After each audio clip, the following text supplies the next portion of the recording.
increase your common sense. And that's, basically the same thing as empathy, putting yourself in someone else's shoes. Common sense is putting yourself in a common person's shoes and trying to look at things the way they look at it. When you can do that effectively and have knowledge about something in particular, combine that knowledge with your ability to get outside your head, you'll find an idea. The following is a conversation with Brandon Steiner. Brandon started Steiner Sports in 1987 in a one-room office and with only $4,000 and a Mac computer. And through hard work and perseverance has turned Steiner Sports into one of the most successful sports memorabilia companies in the country with over $35 million in annual sales. He's always had a fearless mindset and has used this mindset to secure partnerships with some of the most elite names in sports, including Derek Jeter, Eli Manning, Mark Messier, and Carmelo Anthony, to name a few. Oh, and he's also the inventor of the Everything Bagel. Here's his story. Brandon, let me just say it is my absolute pleasure to have you here today. You're a New York sports memorabilia legend and have a lot of fun stuff to get into, my man. How's it going? I'm doing well, thank you. And thanks for having me. I'm looking forward to this conversation.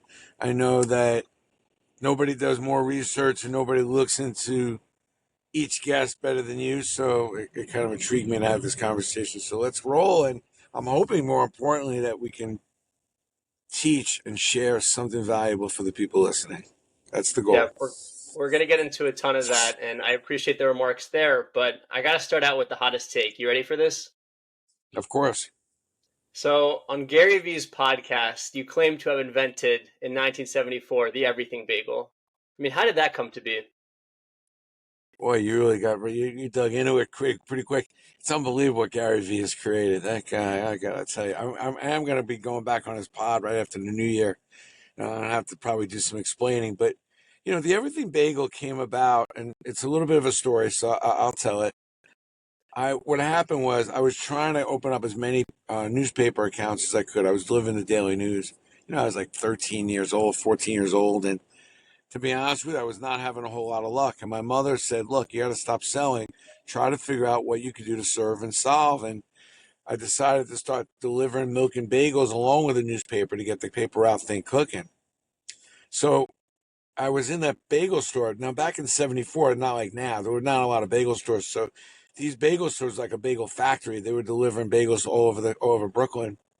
And when I went in there one morning, the guy says, "I got to tell you, every morning, you're a hardworking kid. Would you like to learn how to make bagels and bake them?" I said, "Yeah, it'd be great." He says, "Well, we start at 4 in the morning, and then you can deliver your newspapers at 7:30. You can do both and make some extra money." So delusionally, I said yes. Imagine, I'm like 14 years old. I'm waking up at 4 in the morning, but learning how to bake them and make them. They were handmade. They're probably some of the best bagels you ever want to taste. And sure enough, this is what's so outrageous. Is sure enough, I'm falling asleep in school. I've So, been there. you know, it makes sense, right? So, no problem. I go in, I tell the guy, "Look, his name was Lou. I got to quit. I can't do this." And he goes, "No, no, no, don't quit. My night baker just quit, and I'd like you to take that on, and I'm going to give you a raise to $1.50 an hour."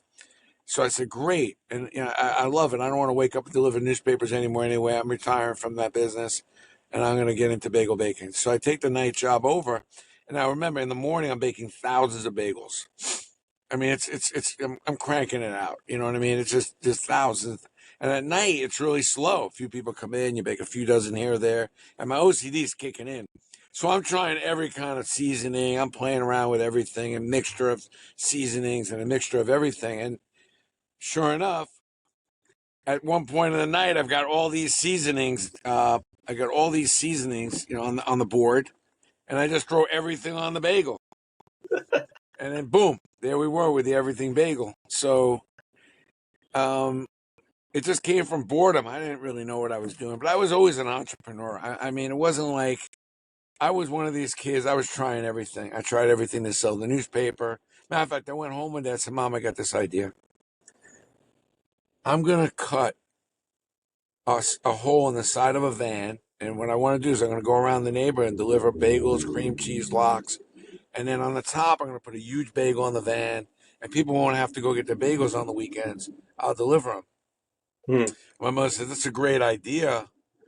You're 14 years old, 15 years old. Like, you don't drive." Yeah, that's true.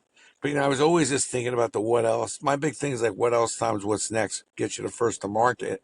And I was always trying to think also, it's really important in entrepreneurism is really trying to get outside your head and trying to think about how other people are thinking.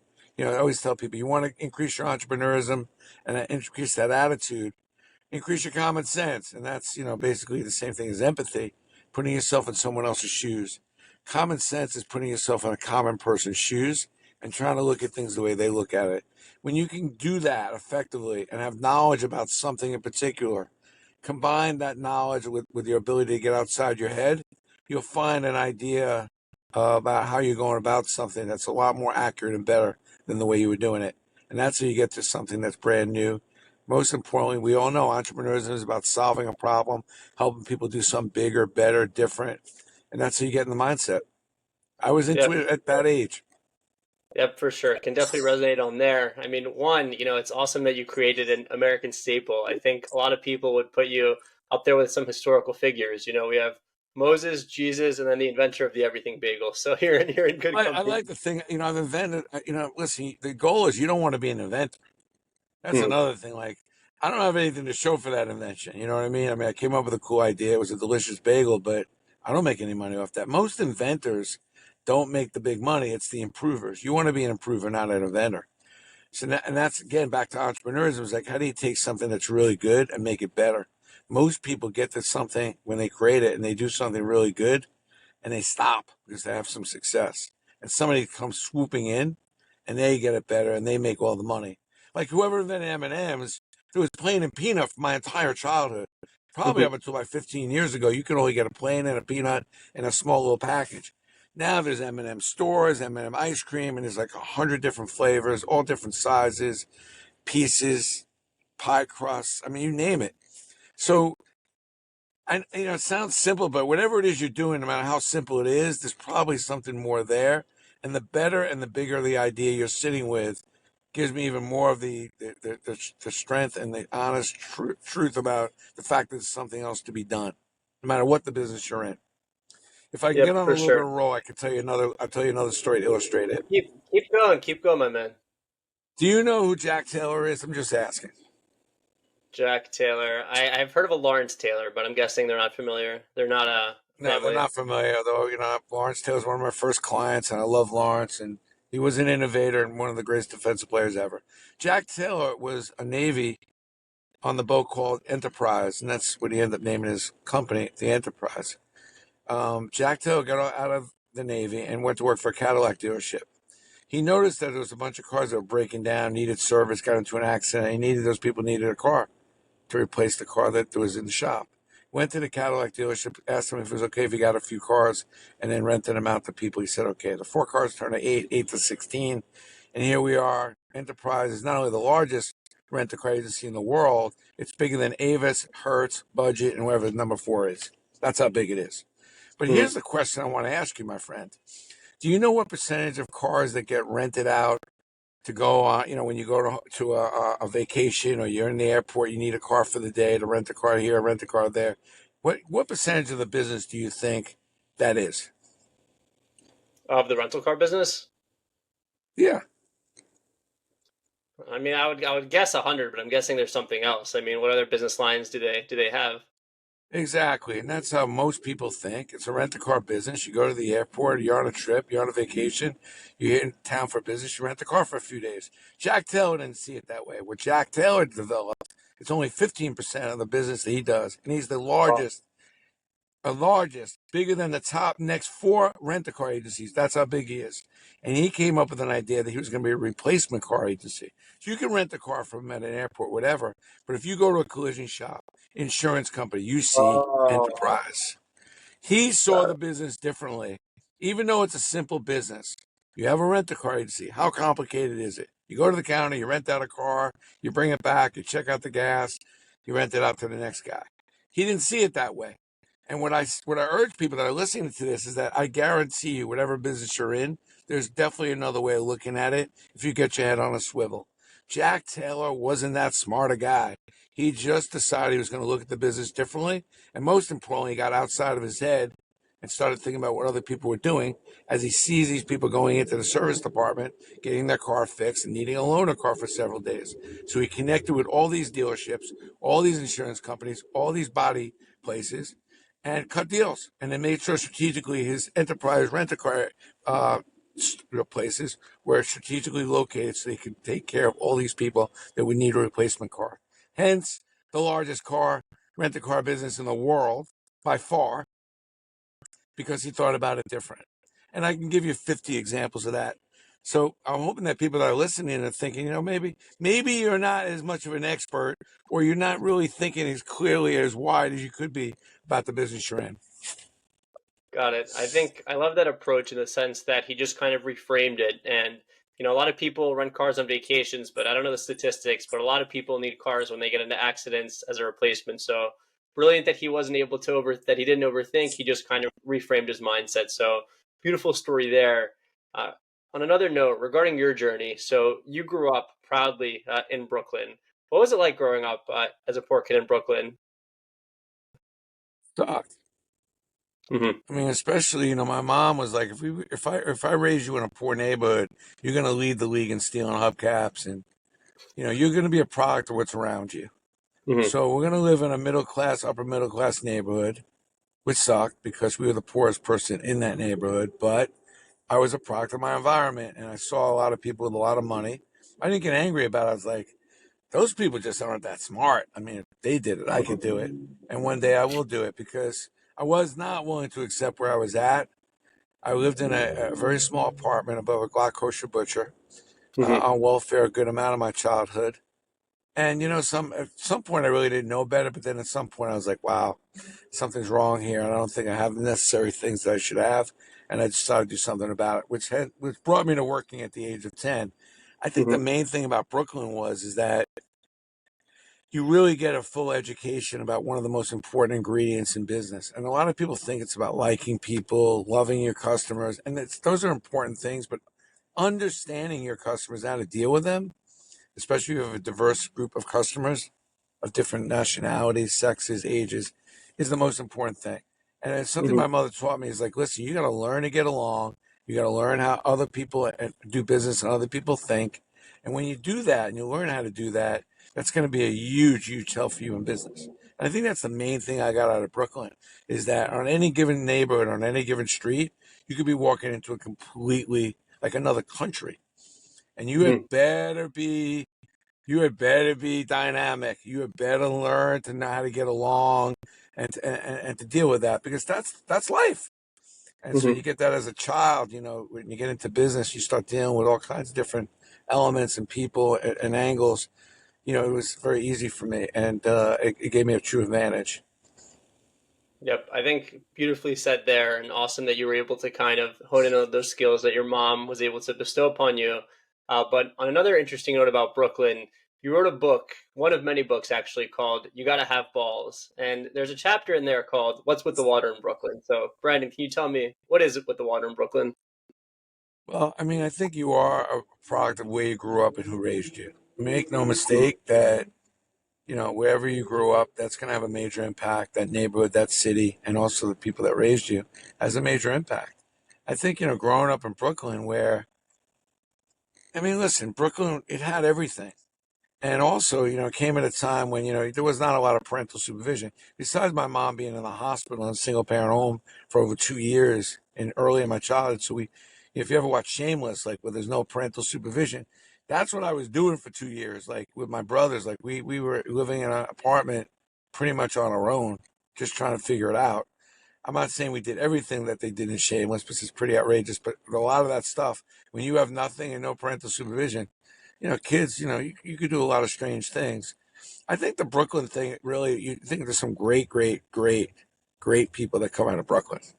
Hmm. You know, guy who founded Got Starbucks, Yogi Berra. I can go on and on. Spike Lee. I can just go on and on. There's so many great people, and the reason is because it's a fight. It's a dog fight. The water in Brooklyn basically gives you the energy to go out and become bulletproof. You can hmm deal with all the obstacles and difficulties in life very quickly in Brooklyn, or you won't survive. And It's the fourth largest city in the country, so it's not just a borough. It's a big undertaking, and if you take it on in the appropriate way, and you got some good friends and support mechanisms, you can get a lot of life lessons out of that city that you probably can't get elsewhere. So I felt like, though it was a little bit of a disadvantage to some degree, it ended up becoming a huge advantage down the road. Hmm. Um, and I'm grateful for it in many ways. I mean, I could never replicate that childhood for my kids on any level, nor would they be interested in it. But I'm glad I went through it. Now I look at it. I mean, first of all, I've done really well. I've had a lot of success. I'm very grateful for that. But I Hmm. think the gratitude comes from having a phase in my life where I had so little. And so I still walk around my house, open up the refrigerator, like, wow, I can't believe how much I got here. And I think that if you really want to be happy, I mean, it's just my take on it, but happiness resides on the cross section of growth and gratitude. If you don't Hmm. have a high level of gratitude, which if you grew up and you had a lot, and then now you still have a lot, can you really be truly grateful? You can, but it's a little more difficult. And I think that people don't understand that regardless of the job you have, if you're not growing, you're going to be somewhat miserable. You got to have Hmm. a rate of growth. And if you're not really growing, you're not really doing better than you were yesterday, I mean, you're probably going to be a little unhappy. And I think that's a big part of leadership today. And it's a difficult problem for people because they're not going into offices as often. For leaders to see that an employee may be bored or they're ready for the next challenge, that's why getting back in the office is probably really important because you need your people that work for you, no matter how good employees they are and how well your company's doing. You need to keep your people happy. And there's only one way to make them happy, not by giving them a raise, but by giving them growth, challenge, and appreciation and gratitude. I think beautifully said there. I'm So killing you with that rant. I'm sorry. I get on these it's rants, but I'm so passionate about these concepts, and it's kind of what I'm living by these days. So, Brandon, nothing wrong with ranting. On podcasts, we're here to speak our minds. We're not here with the corporate shackles. We're here to all just, right, cool. shoot and bestow some lessons, but beautifully said. So it sounds Thank you. like Brooklyn Water really had that, taught people that grit and people had to fight. So that's why all these big people came out of Brooklyn. So awesome on that. You mentioned earlier about, you used to, prior to inventing the Everything Bagel, you took on a paper out in the neighborhood to try to make some extra money. And you said in a TEDx talk at your alma mater, Syracuse, that you had some trouble signing some clients for your paper out. But then the big switch in your mind went from, instead of selling, you started serving. How did you make that switch, and kind of why do you think that was so impactful? I don't think it was impactful. I think it was everything. If you're Hmm. not serving and solving, I don't know what you're doing. At some level, that's why we're here. But it was my mom, it was like, what do I know? I mean, I'm just trying to make some money. And Hmm. my mother's like, stop selling. Be a solution based business person. Be a problem solver. Go into a situation, find a problem, and solve it. Nobody's going to get rid of you. I found an old woman that wanted the paper. I couldn't find anybody to buy the paper, by the way. Finally, I found this old woman. I went back to her apartment twice. And at 11 o'clock at night, I talked to her into getting the paper because I said, ma'am, I said, I told you, Sonny, I don't want to get the newspaper. I said, ma'am, it's the same price for me as is the corner store, 8 cents. And I'm going to bring you milk and bagels twice a week. And if it's torrential downpour, snowstorm, just bad weather, heat wave, a woman such as yourself shouldn't be out. If you need something else, I'm happy to get it. You would do that for me? That's how I was concerned. What's amazing about that story is that two things. One,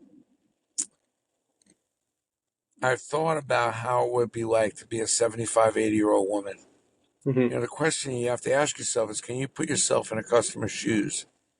Not think about what you're trying to do, what you're trying to sell, but what a customer needs and what's going on, what problems they're facing. And then I was able to come up with a value proposition. So, I offered them something that was more than what, value. This is what another thing people don't talk. Value is something you can do for someone that they can't do for themselves.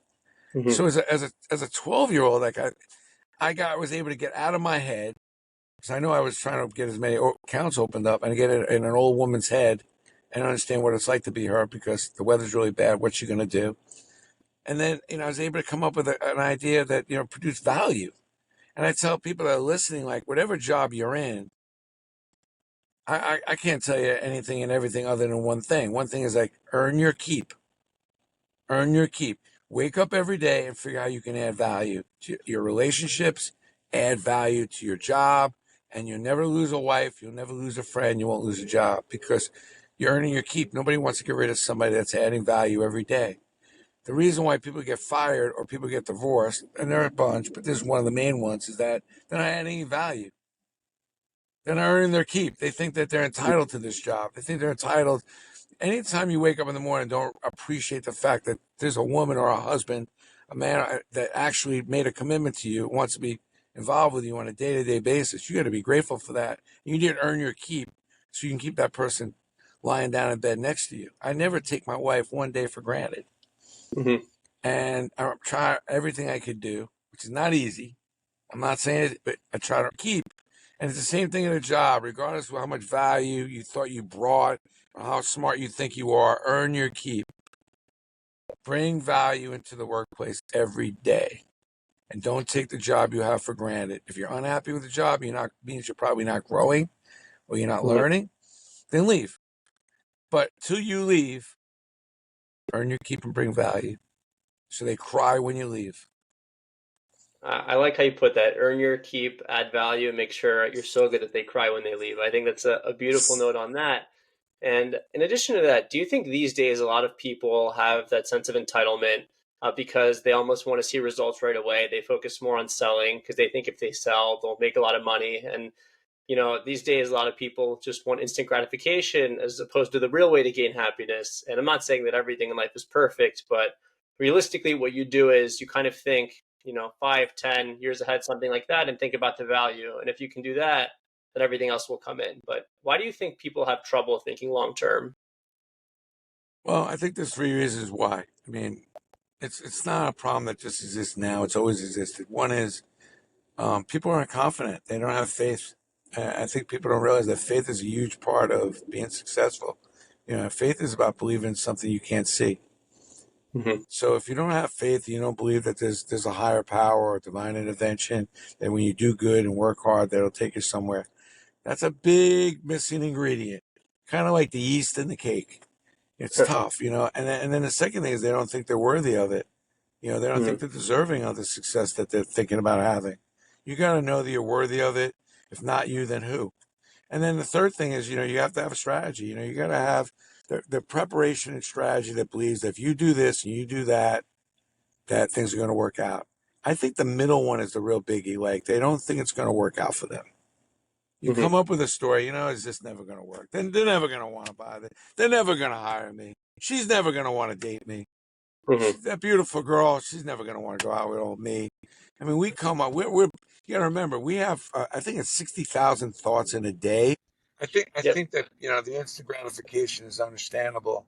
People have lost a lot of faith and they've seen a lot of their parents and people get fired, companies, the transition of these new companies coming in, old companies going out. Why should they take a risk and work 20, 30 years for a company when eventually they're just going to go out of business and they throw me out in the street? Um, there's definitely a little bit of a lack of faith with some of our younger generation. But Hmm. also, one of the things I see on a positive note is I see a younger generation that is highly entrepreneurial, as much as I've ever seen in my life.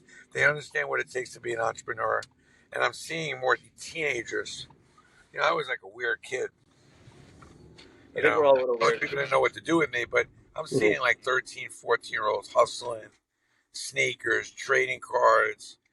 They're making money. Their parents are supporting them. And I love these side hustles. I think it's amazing. And I think it should be, I look at that more as the positive. Although I would love these kids to play a little more of the long game and go to college. But listen, it's a different environment. But I like the fact that they're taking action and they're doing something. Yeah, for sure. We love to see. I think you definitely learn much more by taking action and kind of doing something as opposed to just sitting around and trying to learn it. Yeah, I would say, take action over anxiety. Seeing a lot of kids with mental health issues. And I think, get your kids busy. For Give sure. them some direction. Let them try some things. Applaud them when they fail. Get behind them when they're struggling. It's all part of the deal. I think there's a lot of pressure maybe I was a little this way myself, but too much pressure on the winning, and more it should be more pressure to try and more pressure on process. Yep, for sure. I think people underestimate that it's a blessing to be busy. So I definitely look at life that way and hope that's something we can bestow. But another quick note regarding your childhood. I know you love the Yankees and been fortunate enough to do a lot of work with them. But when you were young, you used to scrape together a lot of money so you could go catch the games. And you have a funny Thurman Munson story. Can you just touch upon that? Well, listen, I did like my Yankees, and I went to a lot of games. I was fortunate enough those days. You got on the train with your friends, you went to the game, even though you were 10, 11 years old. But I talked my mother into going up to Fenway Park and to go watch the Yankees play. So we got there a day early, and I just begged and bugged my mother to go to the game the night before. We only had tickets for the one game. And finally, she said, "Go. I can't take you anymore. Go." So I went to the game literally by myself. We were staying at the Sheraton Hotel. Hmm. And, I get there. It was a very quiet, timid kind of crowd. I was just yelling. Got there on the crack of the gates opening. And I was just yelling at Thurman Munson to try to get his attention. Frankly, I was just so excited to sit in such good seats because I was able to scalp a seat outside. And Hmm. Thurman did not even give me a crack of even a look. Nothing. Didn't even look over to me. Nothing. Every time he got up at bat, I was a big Thurman Munson fan. So it was a good game. I think we won that game. It was against the Oakland A's. And I go back in a hotel and I walk in the elevator and in walks this big arm holds the door open. It was Thurman Munson. And he gets to my face and goes, "What do you want?" And I was just like, "Oh my God, I didn't know what to say." And then he signed my 1975 yearbook. And that was my interaction with Thurman. And he was a very intense character, as I find out from a lot of his teammates I've become friendly with. And that's how he operated, man. When he was at work, there was no goofing around. He was locked in. He was as serious a captain as you could be. That Hmm. was my brush with the greatness of Thurman Munson. That's awesome. Do you still have that autographed notebook today? I don't, um, which is another story in itself. Not by my own choice. When I started my new company, Collectible Exchange, Hmm. I really, and this is probably one item I kind of regret selling, but I just feel like I needed to cleanse myself. I come up with so many ideas at Steiner, and I just felt like I needed a clean slate. Hmm. And all that stuff I had collected, and I mean everything, there were thousands of items, frankly, I needed to remove. Hmm. And believe me, the new business I started, Collectible Machines, I've seen everything I've ever built, dreamt up, collected. I see it every day because people bring it to me. I probably put out over 35, 40 million collectibles out there over my Hmm. time in starting Steiner. So in order to do the next thing, I needed to get all that stuff out of my way. And it meant getting it out of my house and getting it out of my sports room so I could now move on to the next critical, creativity part that I wanted to go to. I didn't want Hmm. to sit in that room and think about all the stuff I did and all the stuff I had created. I didn't want to be, that's not where I wanted my head to be. And that's just me. Hmm. I'll probably regret it one day, maybe, or maybe not. But I know what I did. I know who I am. Like, I felt like I just needed that out of my face so I can Hmm. get to a blank Focus. space. I always tell people, like, to go to work every day, I wake up broke. Hmm. And now my walls in my sports room are blank. That's what I wanted. I want to refill them up with new ideas, new thoughts. Hmm. I go to work every day. Now, oh, I made a lot of money, this, that. I'm like, I'm broke. Go back to my Hmm. childhood mindset.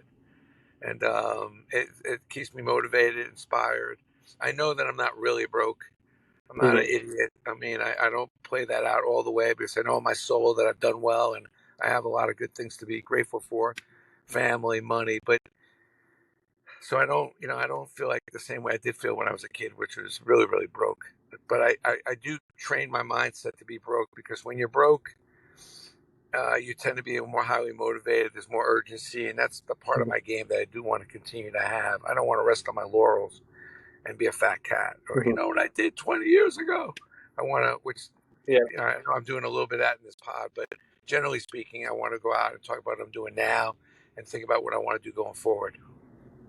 Yep. I think it's beautiful to kind of train your mindset to kind of, even though physically you aren't, but to mentally tell yourself you're broke every day, because then hungry dogs run faster. Sorry, I'm stealing that phrase from my hometown, Philadelphia Eagles, but I think it's good that you mentioned that, and that's a great thing to abide by. But right before you got started into the sports business, you actually used to work in the restaurant business. So I know there's a funny story there. When you hear the words coffee and orange juice, what comes to mind?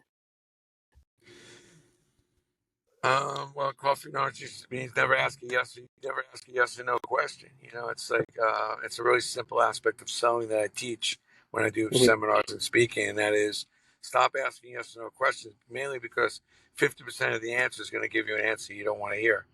So Hmm. I was walking around the coffee shop. I was trying to get promoted because anybody who's worked in a coffee shop and a hotel knows you got to get up at about 5 in the morning to deal Hmm. with those early morning corporate customers. So I was trying to get the average checkup, and I was walking around because my busboy didn't show up, and I was serving coffee, and I realized I had the other hand free.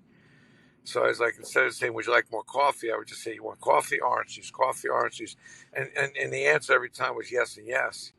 So when you're asking a question, whether you're asking a girl out, don't ask a girl out. Do you want to go out with me? Say, would you like to go to the movies? Would you like to have lunch? If you're waiting on a table, don't ask the person if Hmm. they want another drink. Say, would you like another drink now? Or would you like one with dinner? I think it's Hmm. just important.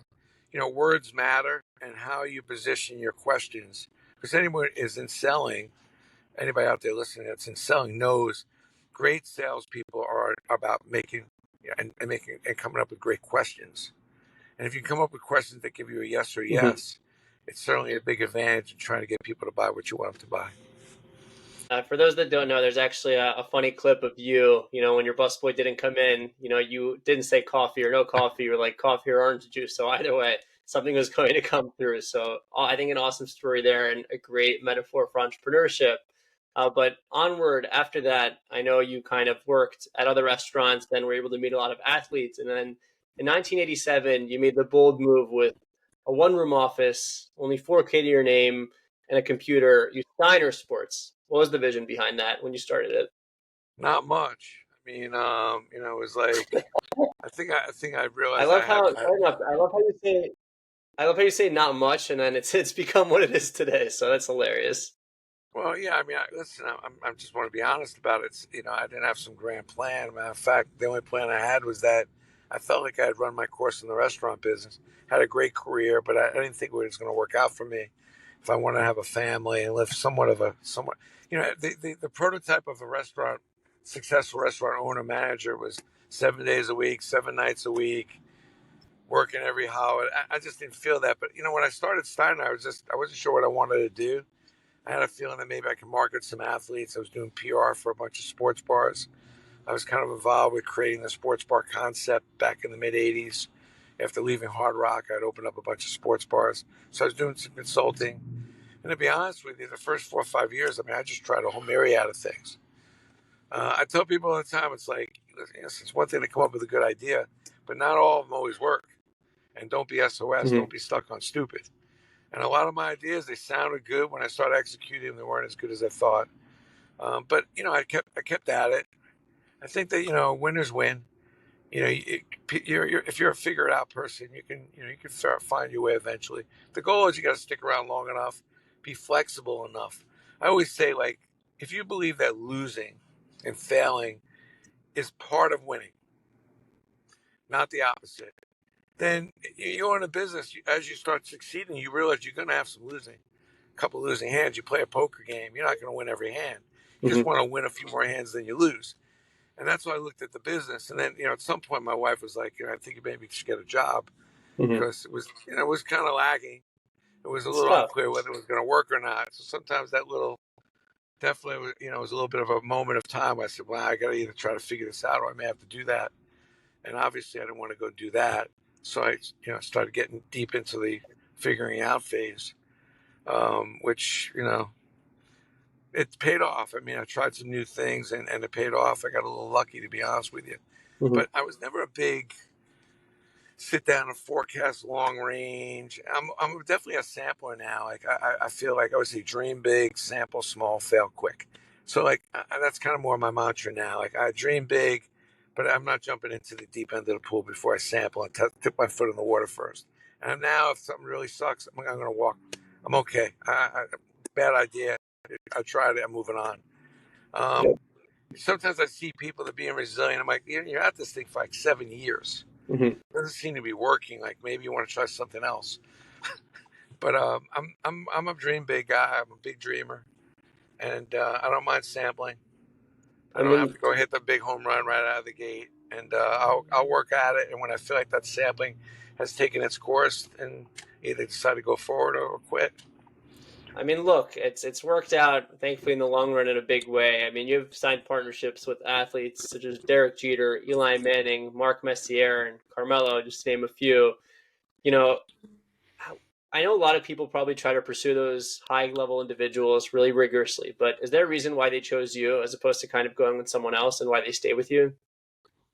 I mean, it's a good question, and it's definitely something I constantly think about because obviously I want to replicate it. But it goes back to what I was saying before. It's like, every time you meet a situation or meet an opportunity or a person that you think, presents something really good for yourself, rather than thinking about what you can get, think about the value you can provide and what you can give, not what you can get. So Hmm. when I met any of those players and they're all big names, the first thing I thought of is like, what could I do for them that Hmm. maybe they can't do for themselves? What help could I give them? And then, listen, I've had a lot of players that I've helped and not much has come from it. And I've been lucky with some players where I've reached out and tried to do everything I can to help them, and it has worked out.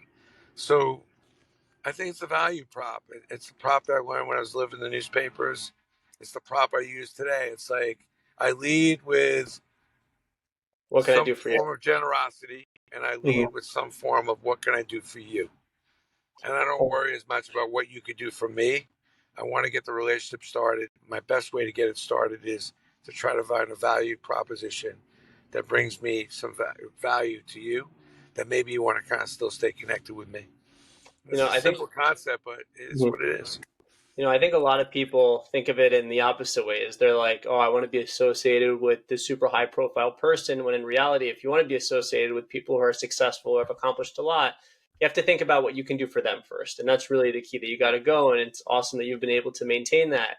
But candidly, we all have hard lessons to learn. And I know despite a lot of your success, you learned something in the David Wells situation. Can you touch upon that? Well, we just talking about. I was just going back and forth with David on a text because I posted something on my Facebook Hmm. because one of my valuable lessons is that David Wells had pitched a perfect game, and I put all my money into doing a private signing with all the Yankees and Hmm. selling this big private, this really cool team piece with all the Yankees on it.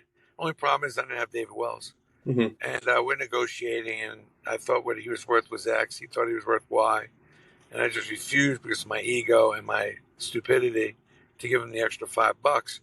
And apparently, the guys in the locker room were ribbing him about it. What's Brandon giving you? It's giving me more. Hmm. And then David signed with another company, and it became really difficult. Almost put me out of business. But what I learned is that don't worry about what you're paying someone. If somebody's asking you for X amount of money, don't worry about what they're asking. Just worry about whether that dollar amount you can make money on and can it work. And Do I you, think a lot of times we judge about what somebody's getting paid, not about what value they're providing and the money that gets made. Oh, this guy gets $20 million a year, but yeah, how many people are in the stadium? How many Mhm. sponsors? I think about all the things that player brings. Don't worry about what he's making. Worry about the value he provides and whether you can make money on it. And that was a valuable lesson that I Mhm. learned. It was a painful one because David didn't make it easy for me, and it's a good valuable lesson that don't worry about what you're paying somebody. Worry about what money and whether what they're asking for can work. Do you think looking back, your ego was kind of overpowering your intuition back then? I think that my ego got the better of me at that time. I was dictating a lot of what players were getting paid because I was the first to market with so many players and their autographs, and I was an idiot. And I can't, and someday I can't afford to be stupid like that again. So I'm glad I learned that lesson early on, and it almost cost me my business. Mhm. That's what's crazy is like over $5 per autograph. Guy pitched one of the great games of all time, and I'm stuck with this guy on an ego trip, which ended up costing me and almost cost me my business. Mhm. Which boy, that would have not been good. Thank God, my wife and I we went to the bank. We had to go borrow some money because we really were stuck, Mhm. taking a second mortgage on our house. And fortunately, we figured out a way to get the autographs from David and make that project work, or we probably wouldn't have been able to continue. Look, thankfully it worked out in the end, but I think it's always a good to look at those stories as lessons learned as opposed to, Yeah. just ruminating on them. So awesome that you were able to kind of get that sorted out and you and David are still able to talk. But another example of kind of your creativity, you ended up buying the exclusive rights to the old Yankee Stadium. So I think the one where its last season was 2008.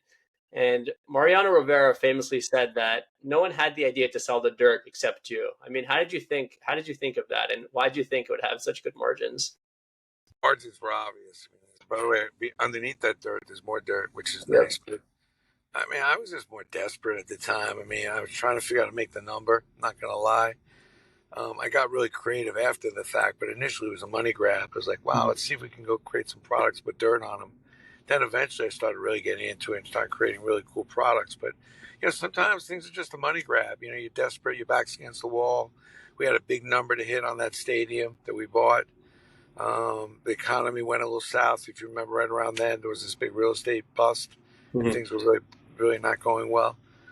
And I tell people all the time, sometimes it's okay just to do the money grab. You don't have to have some righteous, methodology behind doing something. Sometimes, like, I did it because we needed to make money, and it was an easy get when I asked the Yankees to give me some dirt. I just remember asking Derek to kick the dirt around. I wanted to take a photo of him kicking the dirt around because I wanted to sell some special dirt just at the shortstop area. I wish I had a picture of that look. Yeah, no, that's funny. I mean, look, it's all the creative decisions we make, but it's awesome you're able to do that and do that throughout your career. On another note, something interesting that Mark Cuban said recently that you had a chance to be a fellow speaker with him. He said that people often think success is the destination. So the way I interpreted that is people think of nice palm trees, a big house on the beach. But what Mark said is success is waking up and having a great day. Why do you think people get really fixated on the destination when it's really about the journey? Because that's what they see on TV, and then that's what they read in a book or a movie. But the reality is, as you become successful, you can always go to the Palm Beach and hang out on the beach. Mark talks about finding what you love to do is never having to work another day the rest of your life. Sometimes success is just getting out of bed in the morning. Hmm. It depends. I mean, everybody has a different level of success. But I think when you try to be extraordinary, and really try to be really good at something, the last thing you want to do is do that so you don't have to do it anymore. Hmm. Tom Brady was saying, "I'm really going to try to win these Super Bowls, be the quarterback here, and one day so I can make a lot of money and not do it anymore." And I think that's one of the hardships is that when you're really good at something, you work really hard to be good at it. It is hard to walk away from it.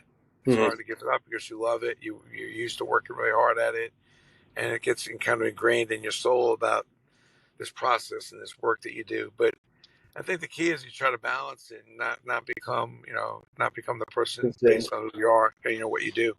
You don't want to be the person who you are based on what you do. You got to keep a little balance. And sometimes when you become really good at something, that's what happens.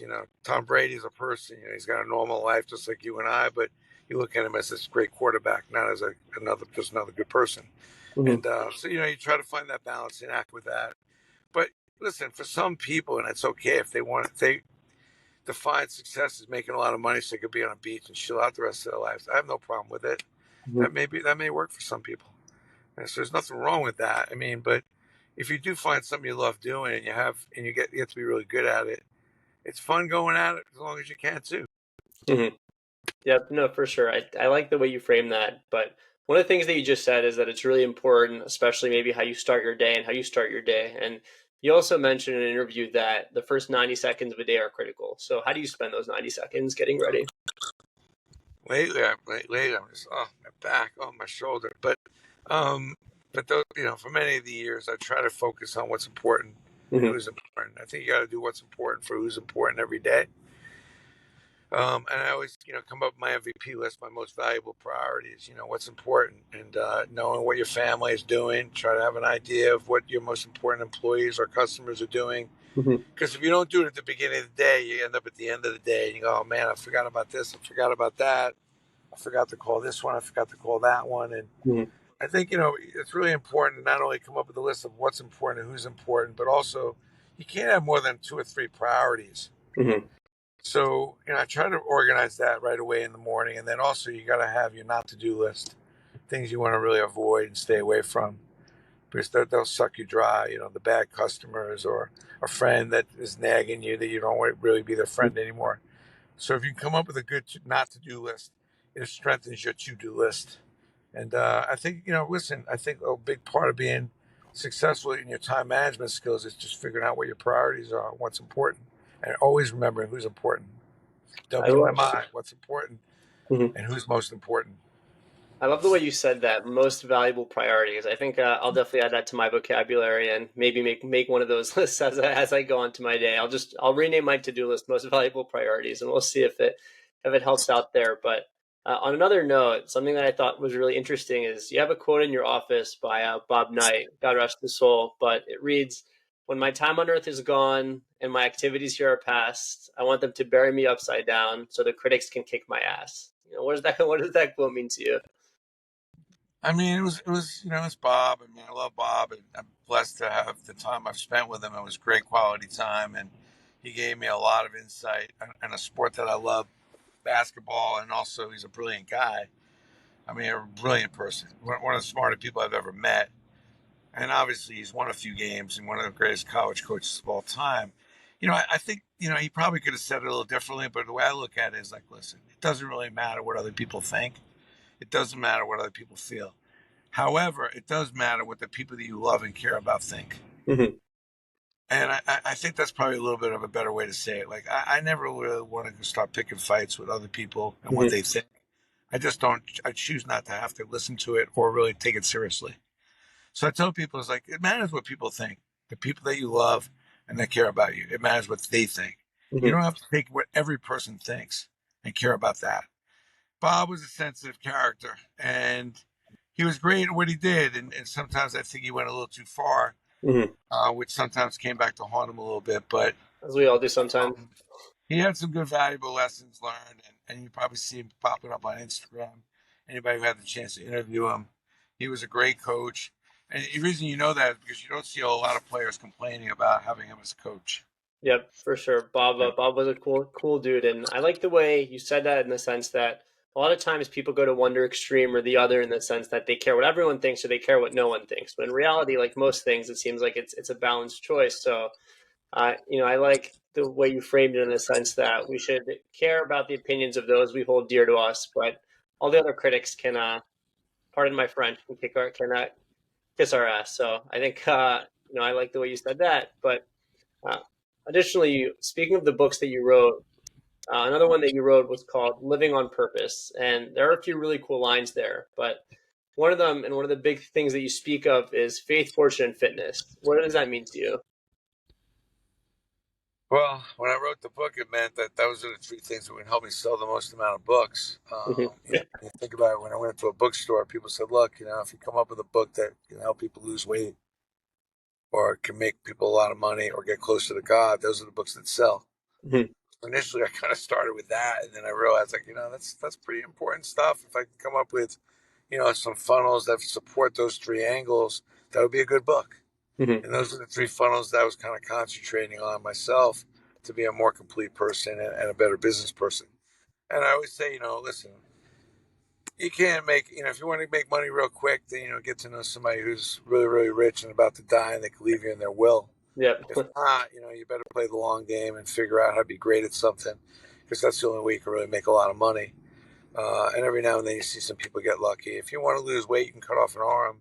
That'll drop some weight quickly. And if you want to get close to God, you're probably going to have to die. So I don't think you want to do that. So, Mhm. but there are ways to get closer and there are ways to improve your spiritual and your faith. There are ways to get healthier. There are ways to constantly increase your value. Mhm. And I try to attack those three buckets. I like the book just because it was not telling people what to do, but I was kind of trying to show people what I did. Mhm. To work. And it's always easy to learn on someone else's dime. Mhm. You know, what you do is supposed to tell you what to do. Here's what I did. Mhm. Yeah, I think I could do that. And I think the book really outlines what I did as opposed to telling you what to do. Mhm. And it was easy for people to digest. A lot of snackable content in there. Easy to digest, Mhm. not too radical, and I think helpful. I get a lot of great letters from that book that people are very grateful. It's a good wake up call book for somebody who's heading in their 40s.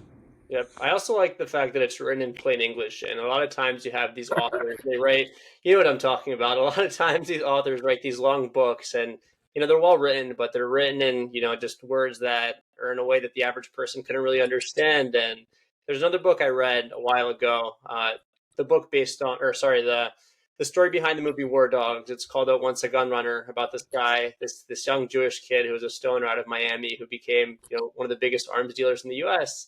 That book was also written in plain English. So when you just write it like a normal person, I think it's a lot easier for people to understand what's going on. So appreciate it there. Uh, another Thank you. another interesting thing you spoke about that I think a lot of people get confused about is passion and purpose. So why do you think people get confused between the two, and how do you define those? I don't get too. I wouldn't make it too complicated. I mean, passion and purpose is the dessert. It's passion and purpose. It's dessert. If you look at success as a meal, first you need to come up with an understanding and agreement about what it is you want to do before you can do anything. It's Mhm. like if you want to go on a diet and lose weight, you got to come up with an understanding and agreement about how much you're going to eat and what you're going to eat. Once you Mhm. come up with that understanding and agreement, then you can get into commitment to do it, and then purpose and passion fits in. I think a lot of people just keep searching for purpose and passion, but trying things and coming up with an agreement and understanding is what leads you towards purpose and passion. We all want to have purpose and passion. It's important. It's a nice ingredient. It's a blessing to have it. But it comes after you come up with an agreement and understanding about what it is you're going to try to do, and then you get committed about doing it. Mhm. Because it's tough to have passion about something that you're not in agreement that you have to do, or even understand what you have to do. So one of the things I outline in the book is that come up with an agreement, take your time to make sure you understand what's at stake. And I think that's one of the reasons why people try things. And they, oh, that didn't work. I wasn't passionate about it Mhm. because they never agreed or really understood what the whole thing was about to begin with. And Yep. great companies take the time to train you and to really make sure you understand what the whole deal is working for that particular company and what's needed, what's expected. And they push for you to get an understanding agreement before they start putting you into these, critical roles. And Yep. if you're out there and you're listening, I mean, think about it. It's like, do you have a full understanding and agreement about what it is you're doing and what it really takes to be great at it? Mhm. And I think a lot of people don't. Yep, for sure. I think it's good that they install them with the purpose of their job so they could find the passion. But I like the explanation you gave there. But on a funnier note, in another book that you wrote called The Business Playbook, I know I'm talking a lot about your authorship here. You actually had the chance to play the great Michael Jordan in basketball. And there's a quote in there, again, pardon my French. After you scored on him, you told him to sit the fuck down and watch me play. I mean, what went through your mind as you said that to the GOAT? Well, not a lot was going through my mind other than complete joy. I mean, look, I worked really hard and delusionally thought that I could get on a basketball court and beat him on some level. And if I played him 100 times, I'm pretty sure I'd lose 100 times. But every dog has his day, and I think if you dream big and get kind of committed towards at least your dream and try, like you'd be surprised every now and then something great happens. That was one of my favorite days, no doubt. I'm Would very be grateful. anyone's favorite I'm day. grateful that my wife sent me to that fantasy camp, and Mhm. I think when I look back on it, it was pretty delusional thinking. But I tried it, and it worked out for me, and I loved. There's no other way to talk to Michael Jordan other than trash talk him and give him shit. So I don't regret it for a minute. I would do it again. And when I see Michael every now and then at an event, he will sprint over no matter where he is in the room and tell the people I'm with that I'm a liar Mhm. and that everything I'm saying is not true, which I know that it got underneath his craw just a little bit. So I'm very grateful for that. Uh, Brendan, I'll ask you this. How many people outside of the NBA can honestly say they scored on Michael Jordan? I mean, come on. I think there's like one or two. He had all these camps over the years, and I've run into like maybe another camper that in a 3 point game beat him, but not many people. He was not a guy. No matter how much you paid to go to the camp, he wasn't a guy that let you win. That's the irony of it all. He never felt sorry for you. You're a little older. I'll give you a little. No, he took care of less. He beat the hell out of you and send you off your way. He just didn't see me coming, and I got a little hot that day, and I don't know. A lot of things went right, and I gotta say, I will tell that story to the day I die, but it just puts a smile on my face. But listen, Michael Jordan, as delusional as it was, even to think I could even be on the same court as him is crazy. But I had a moment of time where I snuck in at 7 o'clock in the gym and played in the game against him and lit him up like a Christmas tree. And I don't regret it. And when I see him, I talk all the trash I possibly can. I don't care. Hey, It man. was just fun. It was just fun, and just been lucky to have that opportunity. I mean, it's a beautiful memory, man. And I think, look, if I ever got fortunate enough, or if anyone ever did, they would do the same thing. So you talk your piece till the day you got to, my man. On another note, from everything you've done in kind of sports memorabilia, I feel like I have to ask this question, but what's the most expensive piece of memorabilia you've ever sold? It was Don Washington's perfect game uniform. It sold for about 800,000. One of the greatest game ever Wow. pitched. One of the greatest game ever played. Game 7 World Series. To be with Don and his wife, and to I know that money was going to their grandchildren. It was important to them, Mm-hmm. and just to go through that whole process to sell it and at least get a really solid amount of money Mm-hmm. for it for them at that time was great. And I'm pretty sure that was the most expensive item I've sold. 800K for a piece of history. That's beautiful there. You've gotten a chance to meet, a lot of really awesome, celebrities and athletes and whatnot. So I don't know if this is a great question, but is there anyone you haven't met that you'd like to take to dinner, or do you have a dream dinner guest?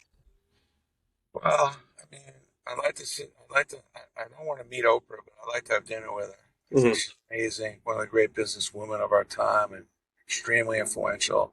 Mm-hmm. I'd probably like to add Obama to that, Mm-hmm. just because I like to really understand what he was thinking. I mean, what he accomplished is really amazing. Mm-hmm. And then, I guess the third person is probably not somebody living, but I'd like to have met either Roberto Clemente or Jackie Robinson. It's beautiful. Particularly, what Roberto was about back in the day when, he was such a giver and somebody that did so much community work. And then Jackie Robinson, I'd like to know how he got through the obstacles, and there were a bunch of them, and fought through those and stayed strong. I'd like to understand what the mindset was there, and just I'd like to take an inside view of that. He was a really great athlete besides baseball too, by the way. So it would have been interesting to meet him as well. I think those are the three. I think those are some beautiful answers, and definitely, especially on Jackie Robinson. I think he'd be a really cool person to pick a brain. So I agree with you on there. Two other quick parting notes here. Out of everything you've done or everything you continue to do in your life, what would you say brings you the most happiness? I think my family. I mean, I think that I think my kids, my wife, and particularly my wife, but myself and my wife have done it. You try to do the best job you can in raising your kids, and Mm-hmm. even though they don't do everything that necessarily the way we would like to, the way they go about their business, the way they handle themselves as adults, very proud of that. And the fact that I'm going to be 35 years married to Mm-hmm. a very beautiful, intelligent, great woman. I'm very grateful. It brings me a lot of happiness to know that you're always worried about can you get married and stay married and keep a productive marriage, as well as raise a good family that we could all get along and get together and do things, especially when you come from a dysfunctional family as I did.